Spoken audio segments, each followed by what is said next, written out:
Bendiciones a todos, Dios los bendiga. ¿Te has preguntado cómo podemos llegar a ser amigos de Dios? El título de hoy es Amigos de Dios a través de su temor. En las Escrituras, Dios llamó a dos hombres como sus amigos.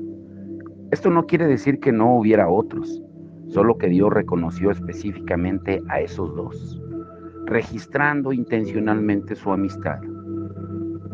Y yo creo que hizo eso para que nosotros podamos beneficiarnos y recibir un punto de vista sobre qué es lo que busca Dios en un amigo. El primero es Abraham. Él fue llamado el amigo de Dios en 2 de Crónicas 27, cuando Abraham tenía 75 años.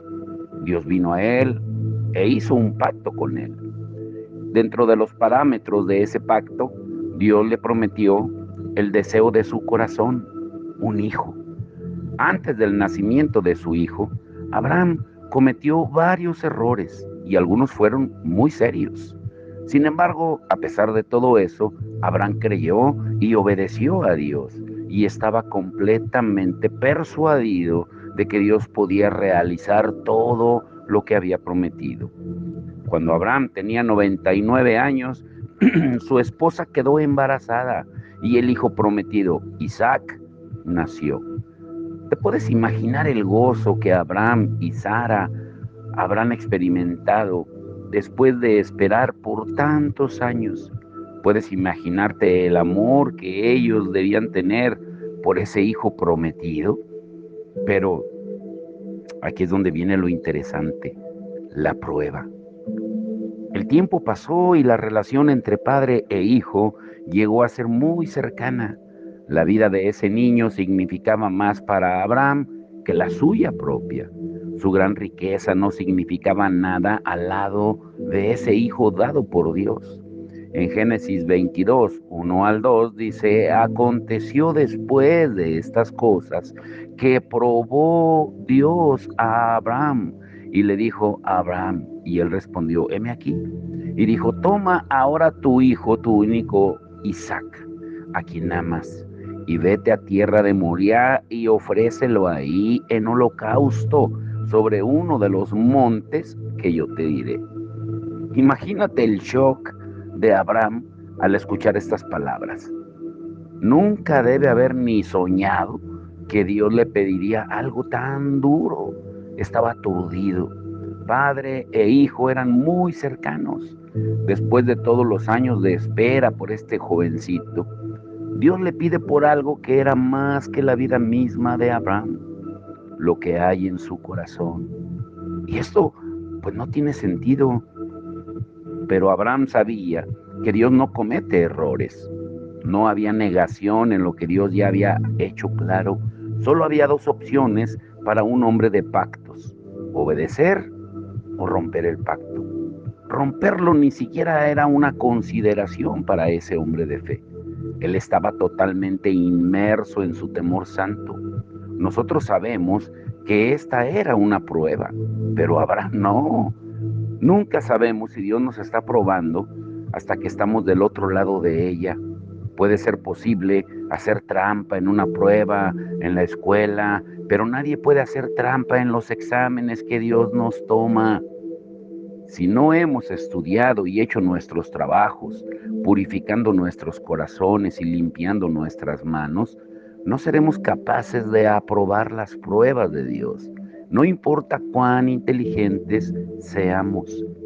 Si los descendientes de Abraham hubieran conocido el resultado de lo que Dios estaba haciendo en el desierto a los pies del monte Sinaí, hubieran respondido de manera distinta. Abraham tenía algo diferente en su corazón, algo que sus descendientes habían perdido. ¿Pero qué era? Número uno, el temor de Dios de Abraham fue confirmado. Y es emocionante la respuesta de Abraham a los mandamientos más difíciles de Dios, porque en Génesis 22:3 dice, y Abraham se levantó muy de mañana. No habló esto con Sara.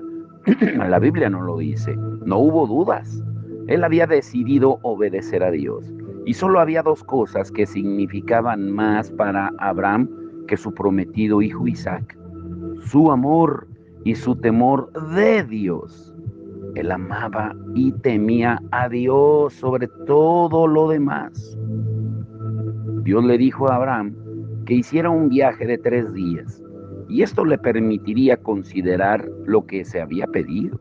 De haber habido cualquier duda dentro suyo, ese periodo de tiempo lo habría expuesto.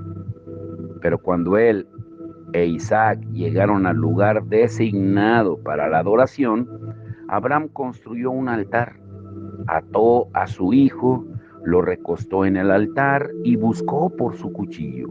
Levantó el cuchillo sobre el cuello de Isaac, y en ese momento Dios habló a través de un ángel en medio de su acto de obediencia.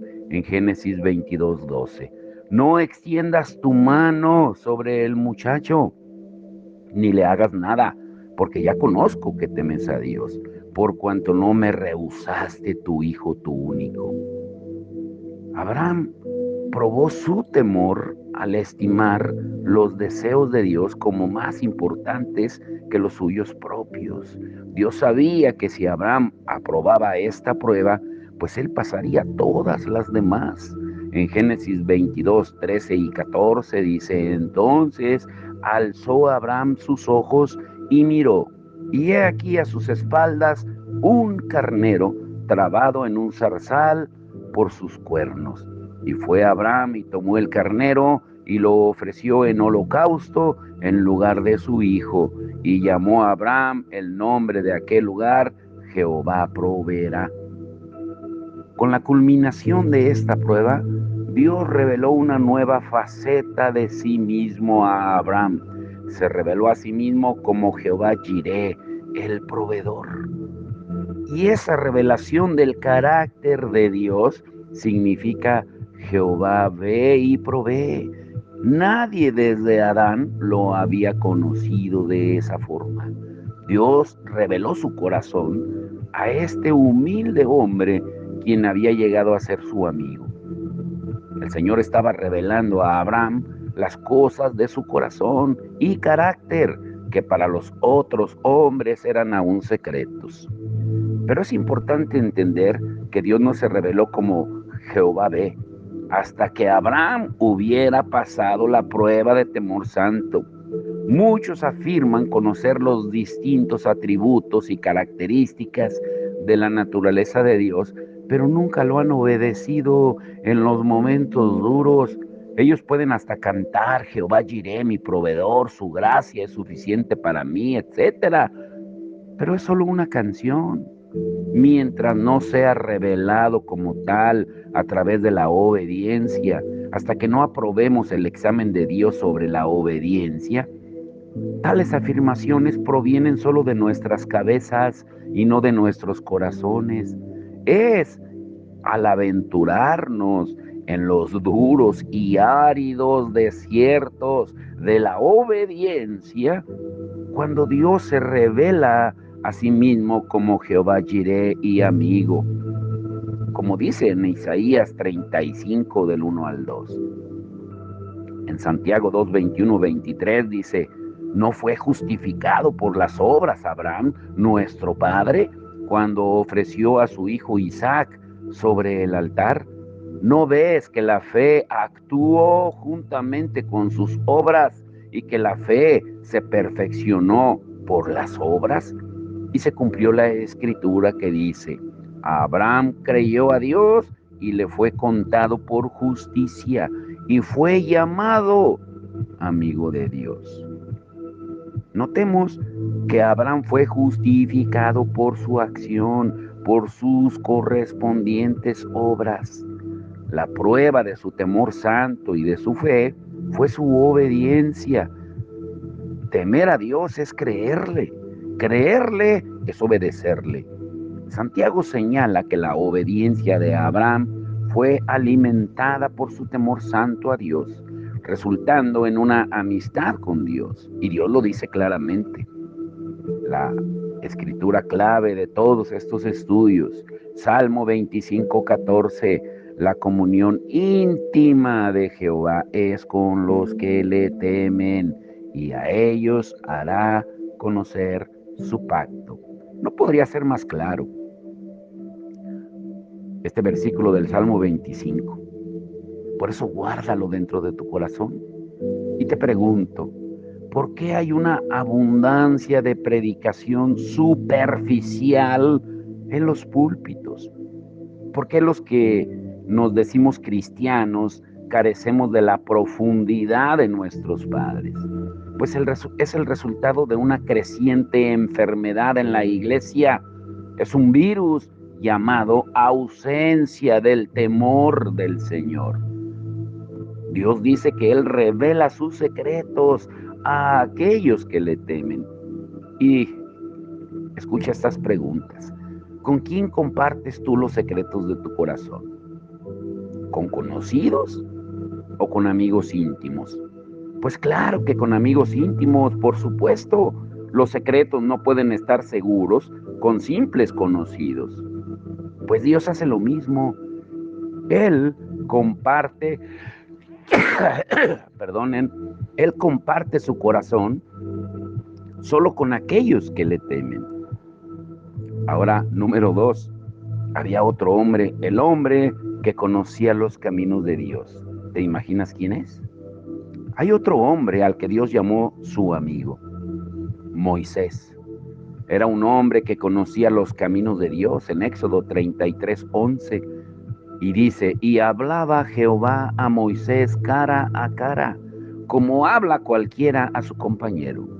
El rostro de Moisés estaba sin velo porque temía a Dios.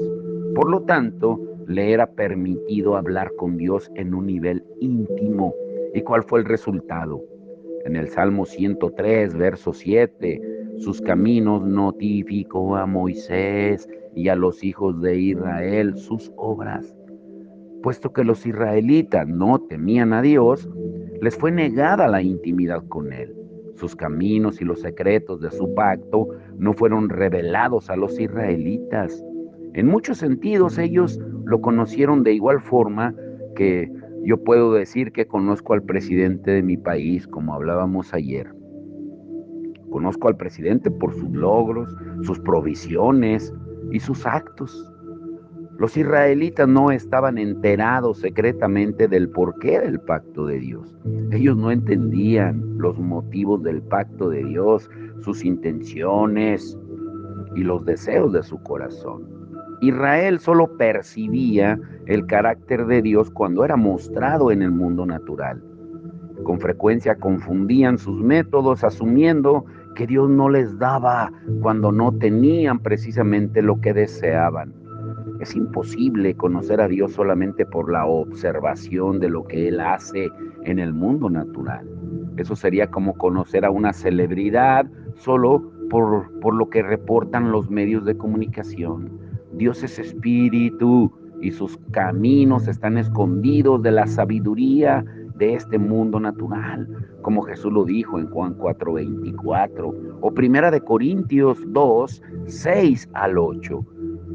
Dios solo se revelará a sí mismo a aquellos que le temen. Los hijos de Israel no vieron la sabiduría o entendimiento detrás de todo lo que él estaba haciendo. Por lo tanto, estaban a destiempo con él. El temor de Dios es conocer sus caminos.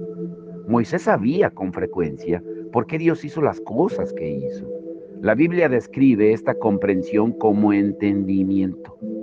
De hecho, Moisés sabía con frecuencia lo que Dios iba a hacer antes de hacerlo, porque Dios se lo revelaba por adelantado.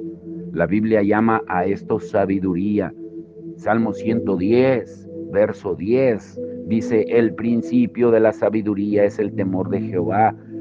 Buen entendimiento tienen todos los que practican sus mandamientos. Temer a Dios es obedecerle, aun cuando hace algo que no parece ser beneficioso para nosotros, cuando lo tememos. Y cuando lo hacemos, Él nos llama amigos y nos revela el porqué o las intenciones y deseos de su corazón. Llegamos a conocerlo no por sus hechos, sino por sus caminos. Escucha bien las palabras de Jesús a sus discípulos en la última cena, después de que Judas se fue, en Juan 15, 14 y 15. Vosotros sois mis amigos. Ya se había ido Judas, si hacen lo que yo os mando. Ya no los llamaré siervos, porque el siervo no sabe lo que hace su señor, pero os he llamado amigos, porque todas las cosas que oí de mi Padre os las he dado a conocer.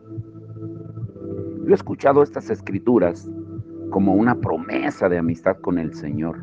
Sin embargo, hay una condición muy definida en esa clase de amistad. ¿Cuál es la condición? Lo dice en Juan 15, 14. Si hacen lo que yo les mando. O sea, es lo mismo que las palabras del salmista. Ese tipo de amistad con Dios está reservada a aquellos que le temen, para aquellos que obedecen su palabra incondicionalmente. Es a los que el Señor les dice, ya no los llamaré siervos. Sus discípulos habían demostrado su fidelidad como siervos por 3 años y medio. Habían permanecido con Jesús cuando otros lo abandonaron en Juan 6:66. Hubo un tiempo, perdonen, cuando Jesús solo los había tratado como sirvientes. Y este había sido un periodo de prueba, lo mismo que con Abraham y Moisés. Había comenzado un nuevo examen. Ahora sus palabras eran proféticas. Este examen concluiría con la obediencia tenaz de los discípulos en el aposento alto. El orden divino había sido establecido. El aposento alto revelaría el contenido de cada corazón humano. Por eso en Hechos 1, 4 al 8, Jesús les ordenó que se quedaran ahí. Y se quedaron por 10 días. Jesús dice, el siervo no sabe lo que hace su Señor, pero yo los he llamado amigos, porque todas las cosas que oí de mi Padre, os las he dado a conocer a mis amigos, a quienes temen a Dios.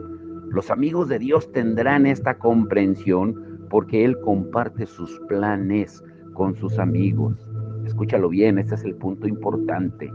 Dios comparte sus planes con sus amigos. Dios comparte los motivos e intenciones de su corazón con sus amigos. Él discute sus planes con ellos y hasta confía en ellos. Génesis 18, 17, y Jehová dijo, ¿encubriré yo a Abraham lo que voy a hacer? El Señor dijo esto a los siervos angelicales que estaban con él en la presencia de Abraham. Y entonces Dios se volvió a Abraham en Génesis 18, 20 y 21.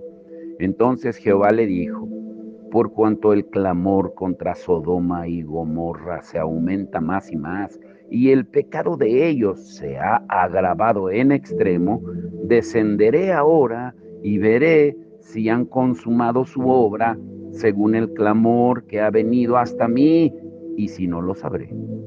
El Señor entonces le confió a Abraham que su juicio pendiente circundaba sobre las ciudades de Sodoma y Gomorra.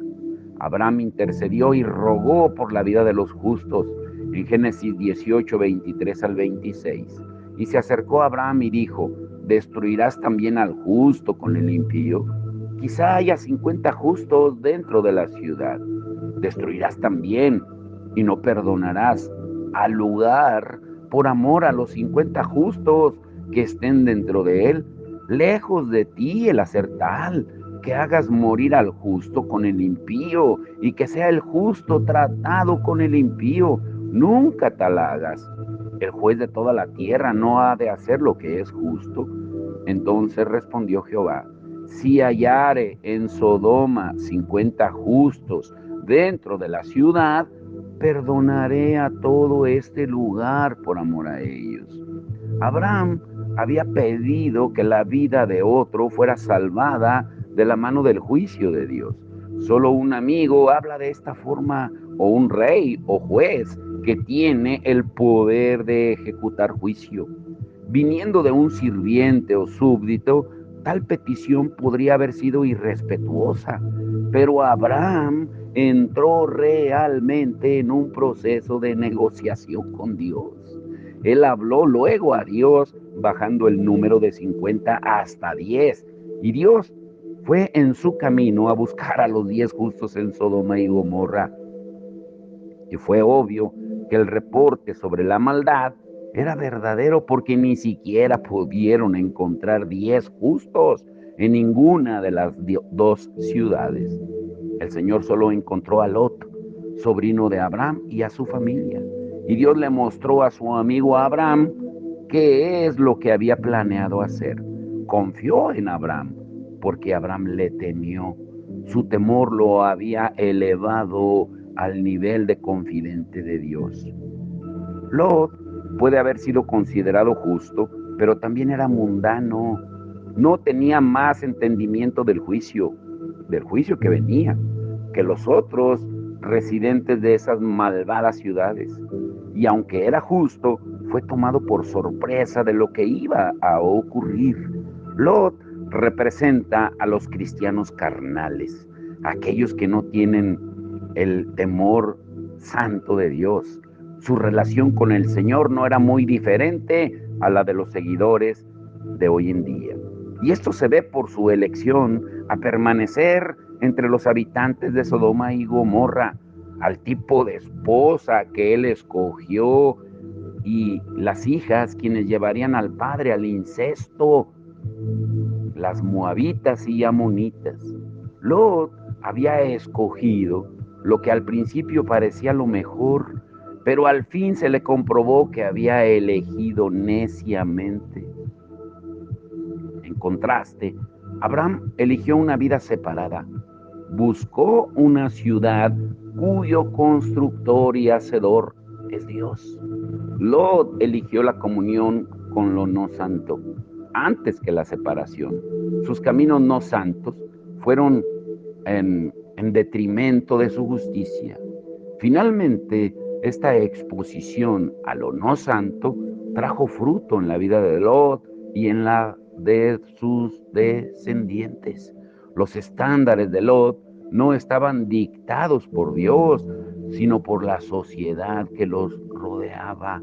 Lot llegó a ser, dice en 2 de Pedro 2, 7 al 8, abrumado por la nefanda conducta de los malvados, porque este justo que moraba entre ellos afligía cada día su alma justa, viendo y oyendo los hechos inicuos, malvados de ellos. El día del juicio podría haber llegado sobre Lot como un ladrón en la noche, de no haber sido por la misericordia de Dios y su amistad con Abraham. Dios envió mensajeros angelicales, así como enviará mensajeros con advertencia a los creyentes carnales en las iglesias, quienes permanecen inconscientes del juicio que viene. En la urgencia y el furor del juicio pendiente, la esposa de Lot eligió mirar atrás. Había sido advertida de que no lo hiciera, mientras el Señor enviaba la destrucción sobre las ciudades tan llenas de maldad. Pero la esposa de Lot había sido tan influenciada por el mundo que su impulso fue más grande que el temor del Señor. Es por esto que el Señor advierte en el Nuevo Testamento a los creyentes. En Lucas 17:32, el mismo Jesús dice: acordaos de la mujer de Lot. En pocas palabras, no se fascinen con las cosas del mundo. Abraham le temía a Dios, era amigo de Dios. Pero Lot carecía todo. Solamente tenía una pequeña medida de eso. Y tuvo suficiente temor del Señor como para escapar del juicio inmediato. Pero el juicio tomó a aquellos que lo siguieron. Y más tarde Lot probó que no conocía el corazón de Dios ni sus caminos. Santiago nos exhorta fuertemente a los creyentes en Santiago 4:4. Oh almas adúlteras, ¿no saben que la amistad del mundo es enemistad contra Dios. Cualquiera pues que quiera ser amigo del mundo se constituye enemigo de Dios. Y quédate con esto, escúchalo muy bien. Ay, Señor, tú no puedes amar al mundo y ser amigo de Dios a la vez. Santiago describe la condición de un creyente, quien todavía busca relación con el mundo como de adúltero y enemigo de Dios. Salomón nos dice en Proverbios 22:11, el que ama la limpieza de corazón, por la gracia de sus labios, tendrá la amistad del rey. O sea, solo los puros de corazón son amigos de Dios. Debemos preguntarnos a nosotros mismos, ¿qué purifica mi corazón? ¿Mi amor por Dios? El amor por Dios mantiene despierto nuestro deseo de pureza, pero eso solo no purifica el corazón. Podemos decir que amamos a Dios con gran afecto, pero aún así seguir amando al mundo. Esa es la trampa de millones hoy en la iglesia. ¿Qué es entonces lo que nos fuerza a mantenernos puros ante el asombroso Rey? Pablo lo responde en términos muy claros y concisos en 2 Corintios 7:1. Así que, amados, puesto que tenemos tales promesas, limpiémonos de toda contaminación de carne y de espíritu, perfeccionando la santidad en el temor de Dios. La santidad o pureza de corazón es perfeccionada o completada en el temor de Dios. Dice Proverbios 16:6, y con el temor de Jehová los hombres se apartan del mal. Pero miremos nuevamente al comienzo del versículo. Así que, amados, puesto que tenemos tales promesas, ¿cuáles promesas? Pues las que se encuentran en los versículos anteriores, en el contexto de 2 Corintios 6:16 al 18. Dice, porque nosotros sois el templo del Dios viviente. Como Dios dijo, habitaré y andaré entre ellos y seré su Dios, y ellos serán mi pueblo. Por lo cual, salid de en medio de ellos y apartaos, dice el Señor, y no toquen lo inmundo, y yo recibiré y seré para vosotros por Padre. Y vosotros me seréis hijos e hijas, dice el Señor Todopoderoso. 2 Corintios 6:16 al 18. Y esto es exactamente como Dios describe su deseo de habitar en los hijos de Israel con su gloria en el desierto. Él dice, y conocerán que yo soy Jehová su Dios, que los saqué de la tierra de Egipto para habitar en medio de ellos. Éxodo 29:46. Y nuevamente, y andaré entre vosotros, y yo seré vuestro Dios, y vosotros seréis mi pueblo. Levítico 26:12. Hay un paralelo, es el mismo Dios santo. Él no habitará en un templo profanado o no santo, y se refiere a tu cuerpo, no se refiere a ningún edificio. Por eso, quédate con esto. Entendamos el completo significado de esas verdades para hoy. Dios resalta las condiciones o requerimientos de nuestro pacto con Él, de que debemos habitar en la presencia de su gloria. Debemos salir del sistema del mundo y ser separados. Ese es un trabajo cooperativo del temor de Dios y de su gracia. Y es por eso que Pablo comienza suplicando a la iglesia en 2 Corintios 6:1, no recibáis en vano la gracia de Dios. Y en otra carta, Pablo más adelante clarifica ese punto exhortándonos fuertemente a perseguir la santidad, porque de no hacerlo no veremos al Señor. En Hebreos 12, 14 y 15. Seguir la santidad sin la cual nadie verá al Señor. Y mirad bien, no sea que alguno deje de alcanzar la gracia de Dios. Si notas que Pablo habla acerca de recibir la gracia de Dios en vano, no podemos caer en eso. Él pasa a describir qué es lo que mantiene activa y productiva la gracia en nuestras vidas. Y dice en el verso 28 de Hebreos 12, tengamos gratitud y mediante ella sirvamos a Dios, agradándole con temor y reverencia. El temor de Dios nos previene de recibir su gracia en vano, nos cuida del deseo de tener relación con el mundo. Es la gracia de Dios unida al temor de Dios, lo que produce santidad y pureza de corazón. Dios promete que si nos limpiamos de la suciedad del mundo, entonces Él podrá habitar en nosotros en su gloria. Eso está hermoso. Lo van a tener que escuchar varias veces. Ay, y mañana, ay, Señor, la bendición del temor santo. Uy, Señor, no podemos terminar sin entender la bendición del temor santo, lo que produce en nosotros. Pero vamos a orar, Padre, en el nombre de Jesús. Señor, continuamos en el mismo espíritu orando por lo que tú harás el sábado, el domingo y en el centro de rehabilitación, Señor. 3 citas importantes donde tú estarás presente, Señor, porque la gloria es tuya, el honor es tuyo, el poder es tuyo, la gracia es tuya, la salvación es tuya, todo es tuyo, todo es por ti y para ti. Como dice la palabra, todo es por Él y para Él. Señor, que seamos sacrificios vivos solamente, ofreciéndonos, como dice Romanos 12:1, ofreciéndonos en todo nuestro ser, en nuestro cuerpo, en un sacrificio vivo, santo y agradable a ti. Que estemos dispuestos a hacerlo este sábado, este domingo, Señor, porque tú estás trayendo unidad a la iglesia en Guanajuato. Sabemos los tiempos de violencia, los tiempos, Señor, peligrosos que estamos viviendo, pero tu palabra es muy clara. Donde abunda el pecado, sobreabunda la gracia. Y lo estamos viendo y lo veremos aún con mayor poder. Gracias por todos aquellos entendidos que siembran en tu reino, porque unos siembran, otros riegan, pero la gloria es tuya, no es de nadie, no es del que planta, no es del que siembra, no es del que cosecha, es tuya, porque tú eres el único que das el crecimiento y el fruto a través de estar unidos a ti, porque separados de ti nada podemos hacer. Te damos todo el honor y la gloria en el nombre de Jesús, Señor, y que cada uno de nosotros lleguemos a tener el temor de Dios, no el temor a Dios, que es totalmente diferente. Te damos toda la gloria y la honra en el nombre de Jesús. Amén y amén.